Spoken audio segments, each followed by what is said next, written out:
And a very good afternoon, everyone. Welcome to Issues and Attitudes. My name is Jeff Owens, General Manager at WEIU. My co-host, I don't have a co-host today. My guest today is new EIU football coach, Mr. Chris Wilkerson. Welcome, Coach. Hey, thanks for having me. I'm super excited to be here. Well, we're happy to have you on campus, and whenever we get to talk football in this room, it's a good day. Instead of we're not talking politics and road construction or whatever. We're talking about the athletics. So, I guess I want to start out with you're an EIU alum. You're now coaching at your alma mater. Talk about how that feels. Oh, sure. Every day is a joy, and it's been a surreal process to reconnect with so many people, having been gone for 20 plus years, and come back to a place that was just huge in my development as a person and transform my life. So it's an amazing opportunity. It's something that I dreamed about my entire time playing here, and I'm super, super, super excited about the opportunity. You had a lot of success at your last stint at the University of Chicago. How do you try to transfer that energy and that winning ways immediately to EIU football?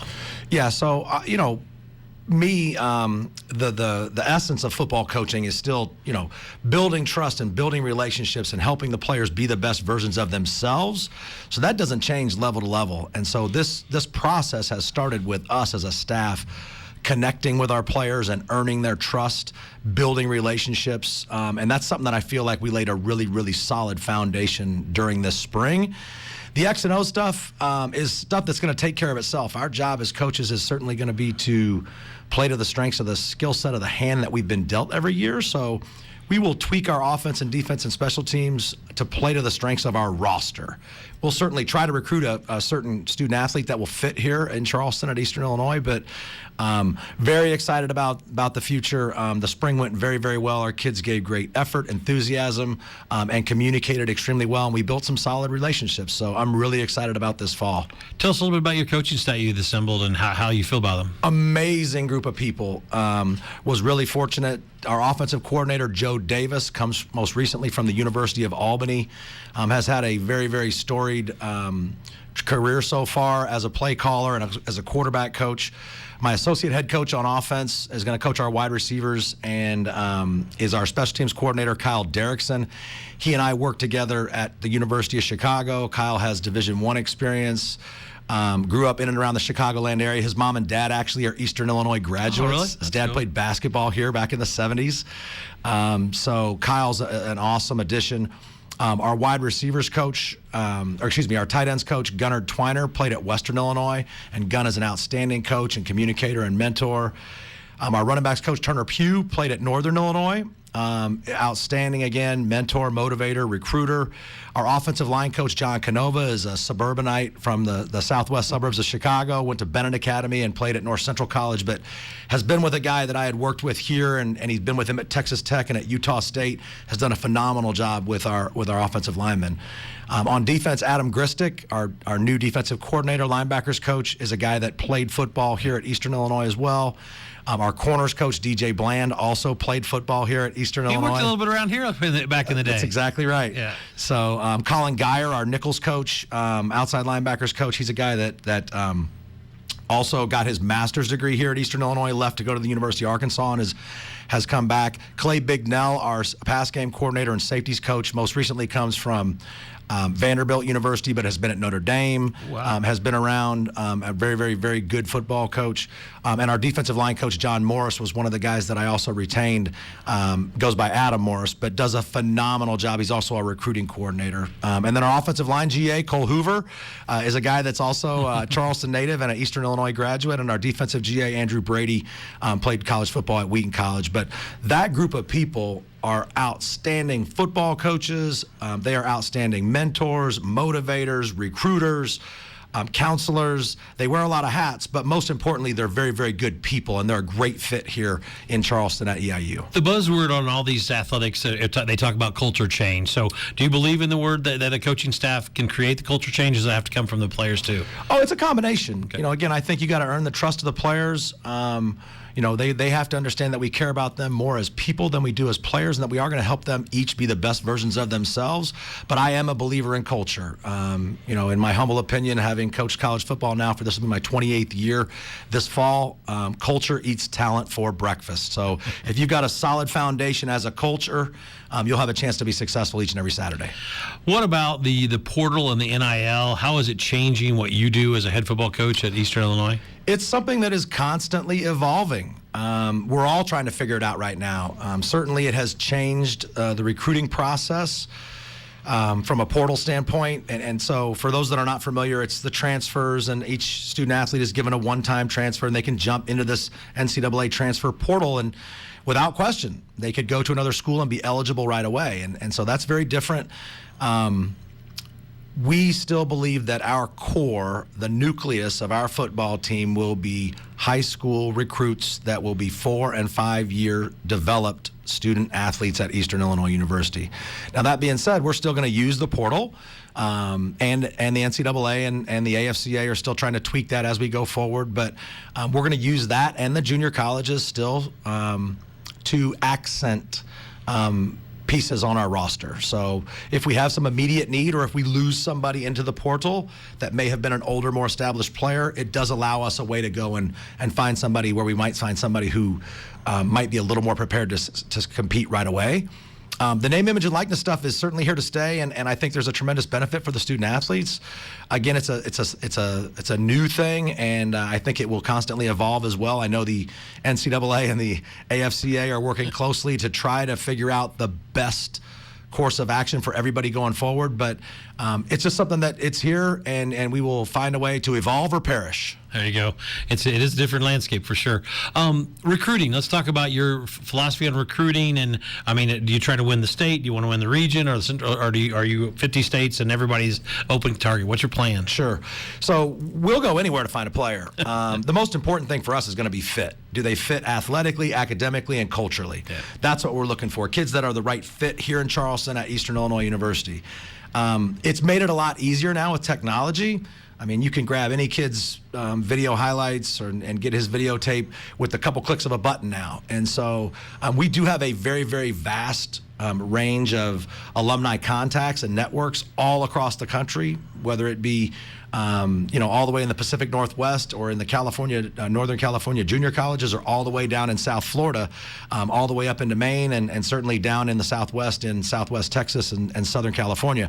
But we've got Eastern Illinois people that understand some of the qualities that we're looking for in an EIU student athlete.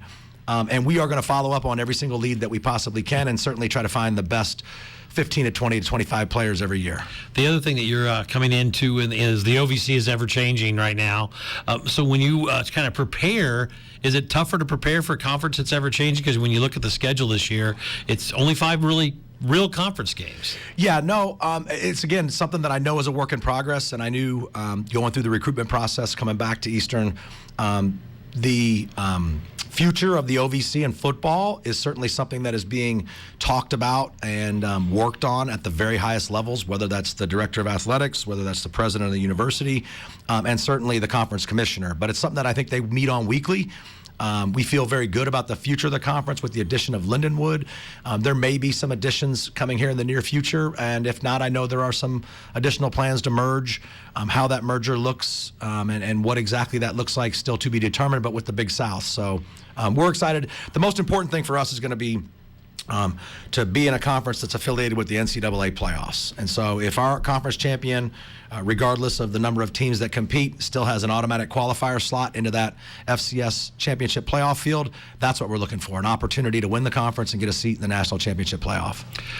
For your players who are going to be back in the fall, are some of them going to stay around for the summer to continue to work out around there, or what? How are you? How do you like that to happen? It's almost year round now, and what's basically happened is we have just gotten done with final examinations last week, and our players have had a chance to go home and decompress.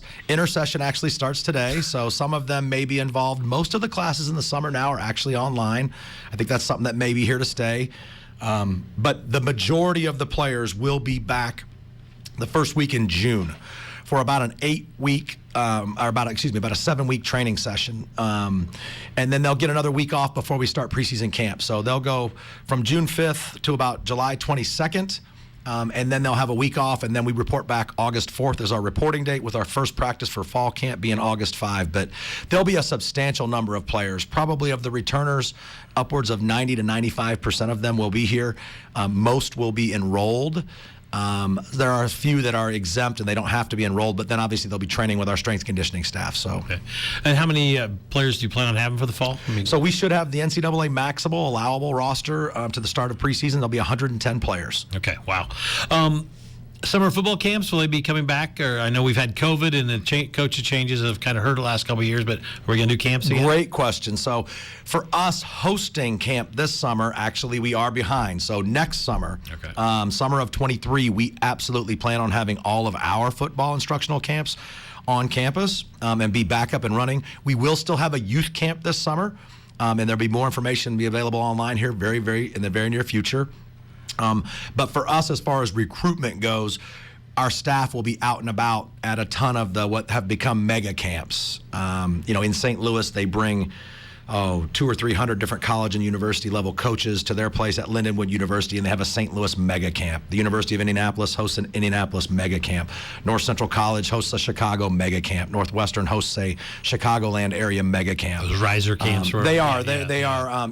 At some of the places they'll have 1,500 student athletes a day come through there. They're very valuable for recruiting, for us to be able to see some people in person and certainly get some measurable numbers. But we'll be as visible as we possibly can be within the NCAA rules this summer. Are you getting around talking to a lot of the area high school coaches? Absolutely. So certainly we had a great relationship with the coaching staff at Charleston. They were at 6 or 7 of our spring practices. We're excited to have one of their graduating seniors that'll be an incoming first-year walk-on for us, Mr. Rankin, playing offensive line, but very excited about him. And then in Mattoon, ironically, they just hired Jared Kimbrough, who I had actually played and coached. Okay, I didn't know if there's a connection there. I know Jared very well, and we've had a chance to connect. And we had one of his players over that's still trying to make a decision about where he's going to attend school. There you go. That's neat. Are you a goal setter? I mean, you're coming into a new job. Do you set goals for the 22 season, or is it, and more importantly, are you going to let us know any of those goals? I know a lot of coaches will sit here and look me in the eye and say, "Yeah, we do, but I don't like to talk about it." Yeah. So. To be honest with you, I know it sounds like coach speak, but we really try to focus more on the process. Okay. And it's about trying to get better at something every single day and evaluate things during different times of the year and try to figure out what we've done well and what we haven't and why and what's going to give us the best chance to be successful going forward. But we constantly are evaluating, constantly focused on just the process and trying to get better, knowing that the end results the results will take care of themselves. Can you tell us a little bit about your philosophies on football, the Coach Wilkerson philosophies, and how you build that base and build that team going forward? For sure. Again, philosophically, it starts with relationships. And, we want to be able to build trust and relationships and a family atmosphere. That's what our football program's foundation is going to be. We talk about it all the time. It's all over the building. Forget about me. I love you. It is a family atmosphere. And that doesn't mean that we won't have disagreements and that different things won't happen as within any family. But it's something that we know we got to have that unconditional love, care, and respect for one another. But the solid foundation, the philosophical belief is that we're going to establish a family atmosphere. In the locker room, we do talk about love, care, and respect. But on the football field now, if you're talking about X and O's, in a perfect world, we are a numbers or leverage-based spread offense. Again, how we tweak that will depend on who our players are and which 11 give us the best chance to be successful. But we want our players to have a chance either from a number standpoint or a leverage standpoint, and it's about finding space. For lack of a better term, in terms of the coaching phrases, we say we kind of base off of an air raid principle, but that doesn't mean that we couldn't be in 12 personnel or be in 22 personnel or be in 13 personnel and couldn't be underneath the center. We're going to do what our players do best, but we do want to have an advantage, numbers or leverage. There you go. I have to ask, since we're about halfway through the show, what did Coach Bob Spoo mean to you? And I know the answer, but I want to hear it from your voice. So Coach Spoo meant the world to me. That's a guy that changed my life. I was a young man coming out of Indianapolis and had it not been for the game of football, I don't think I would have gone to college. I probably would have enlisted in the military. But, I met a young linebackers coach at the University of Illinois football camp named Brock Spack, who I developed a relationship with. He brought me here to Charleston as a prospect, and he's one of the most impactful people in my entire life. I owe everything that I have become to this day to Bob Spoo, Eastern Illinois University, and the people in and around this community. It transformed my life forever. I got a chance to get my education here. I certainly met my wife here.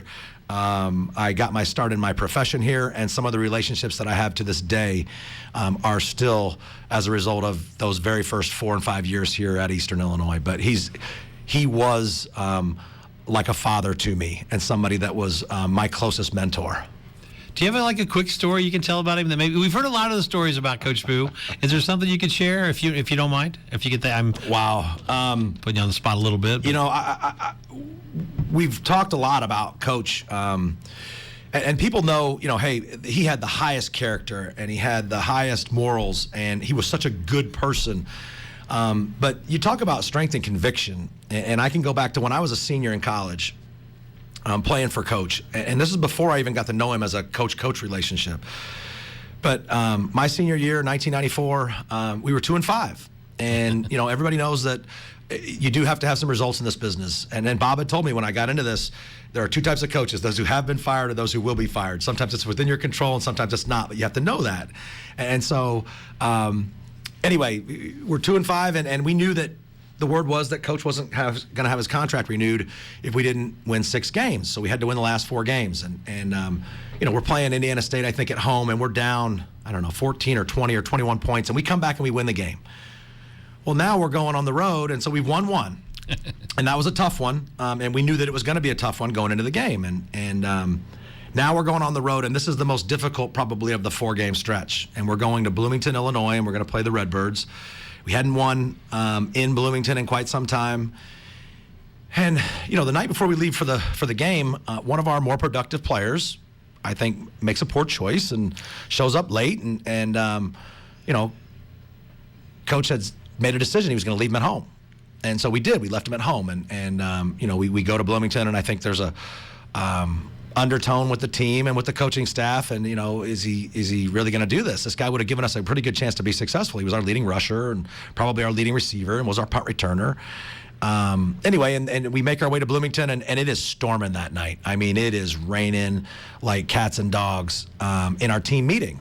And we get done with this team meeting, and Coach Spoo says, men, I think you can tell the tone in the room, and he's like, men, let me tell you something. The sun's going to come out tomorrow. The sun's going to rise tomorrow. And it's something that just stuck with me. I mean, when his back was against the wall, he stayed true to who he was. And that was just an outstanding human being who was firm in his convictions and his belief of doing things a certain way. And we did. We won that game. It was a battle royal. And then we came home and won the last 2. And then I was fortunate enough to have the opportunity to get into coaching because his contract was renewed.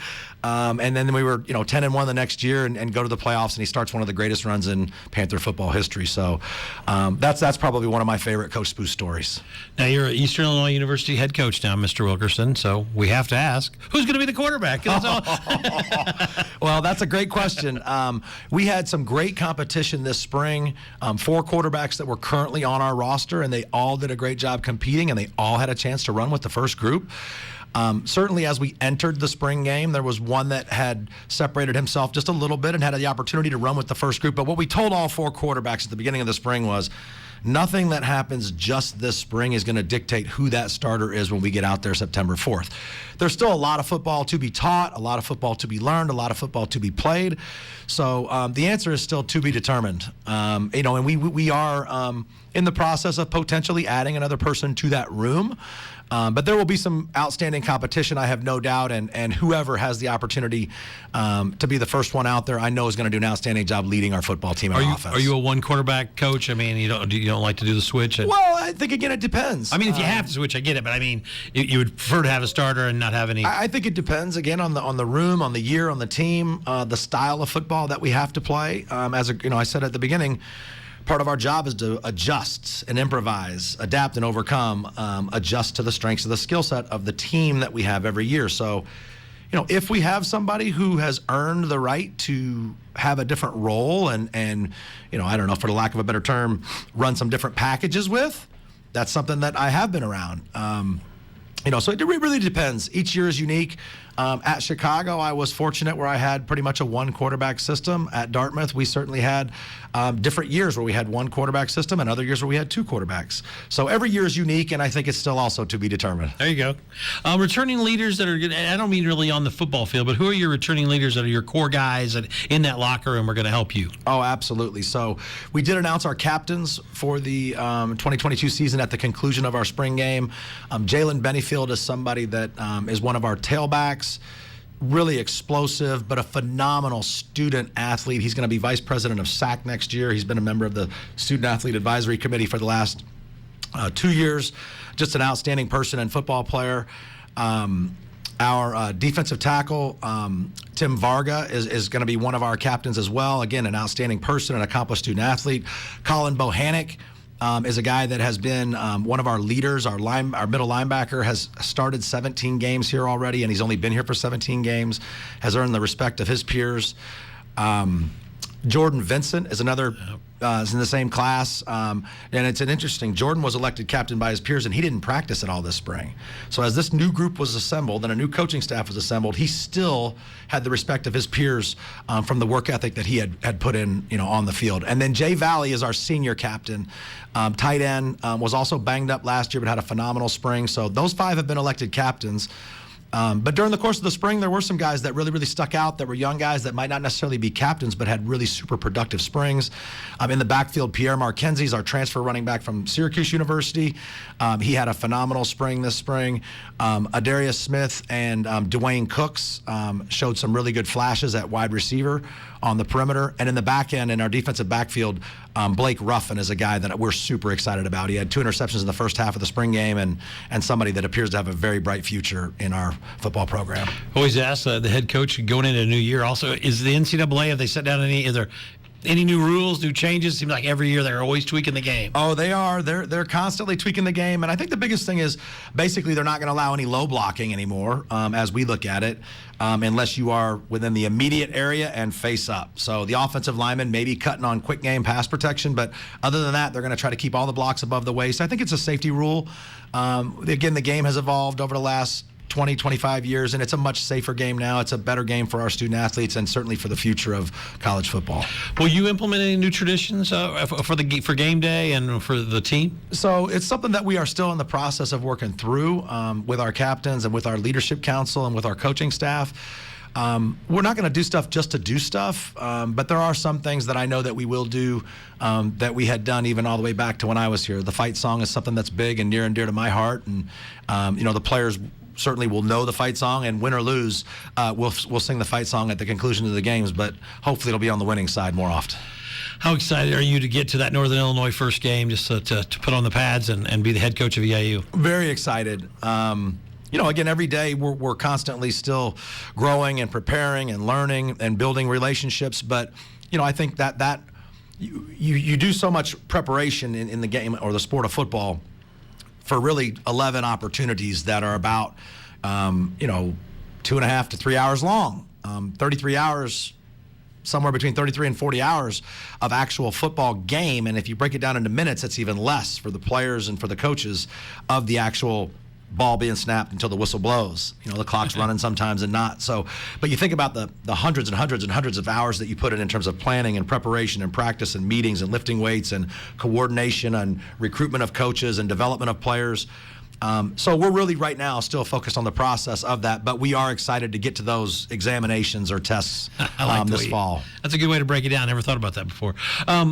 Go back to the portal a little bit now. The portal has to be done by June 1st? Is that so? Right now, the NCAA if the student athletes were not already in the portal as of May 1st. Yeah. Okay, May 1st. Then if they do go into the portal, they actually would have to sit out at their next school. Okay. So it's basically you've got a pretty good idea that the guys that are in your program are more than likely going to stay because not very many coaches right now will take a student athlete who has to sit, because there were or are still so many players available that don't have to sit. Makes sense. Yeah. So it's kind of closed, if you will, for a while. But it'll open back up again in the fall, and then you'll see guys jumping in and moving around. So It's just unreal, isn't it? It In is. all sports. A couple minutes left. We're talking to EIU head football coach, Mr. Chris Wilkerson, who will be on the Panthers sidelines this fall in the OVC. Comes from the University of Chicago. Was it tough to leave? Yeah, it was. Chicago was a great place to me. I had built a ton of relationships. We had a great deal of success. It was an interesting time. And you know, when I took that job at the University of Chicago, I had taken that job with the idea that I would hopefully allow my children to finish school and then pursue different opportunities as they presented themselves. But you just don't have control sometimes over when those opportunities happen and what those opportunities are. And so certainly didn't see Coach Cushing resigning, and didn't see an opportunity even to come back to Charleston in my near future.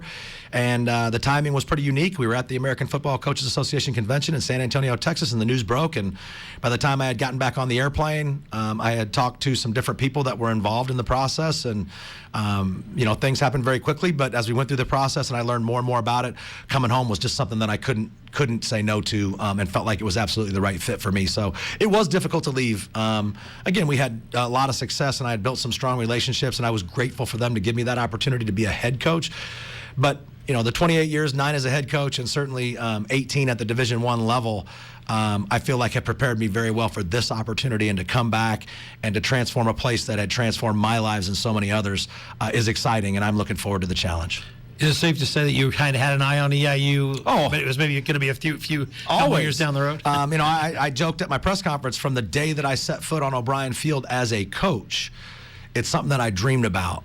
And to see this actually come to fruition and to happen is like a dream come true for me. I know there's a lot of responsibility, and I know there's a lot of guys that this program means a ton to, including this university and this community. But it's a great responsibility, and one that I look forward to restoring this proud tradition. A little over a minute ago, I'm going to ask you some rapid-fire questions. Favorite pro team? Indianapolis Colts. Favorite pro player? Peyton Manning. Pre-game ritual as a player, did you have one? Wore the same T-shirt underneath my pads all 5 years at Eastern. Your favorite EIU teammate? Tough question. Oh, wow. Tim Carver. Tim Guy, he was a good one. Best stadium you ever played at? Oh, wow. Or maybe give Coach that if you want. Ohio State. Okay. Best player you played against? Oh, wow. Just an absolute stud on the field. Oh, What? wow. That's a good one. Oh, you got me. You stumped me. That's all right. Would you expand the playoffs in Division I? That Final Four is always I would in the bowl subdivision. Yeah, absolutely. I think and I think it will. It'll probably expand to 8. I don't know if they'll expand much further than that, but there's always the possibility of expanding it to 16. Does Coach Wilkerson have another sport he loves? What's sport number 2? Oh, so for me, I enjoy watching softball, college softball. My wife was a college softball player. My daughter plays college softball right down the road at Bloomington at that other school. But I do enjoy watching college softball. It's a fast-paced, interesting game, and there's a lot more speed that happens in there than people think. Well, I appreciate you coming in today, Coach, and we wish you nothing but the best of luck. And all the games will be heard right here on HIMX 88.9 WEIU. So thank you, sir. Hey, thank you for having me. Go Panthers. There you go. Go Panthers. We are WEIU. Everyone have a great day.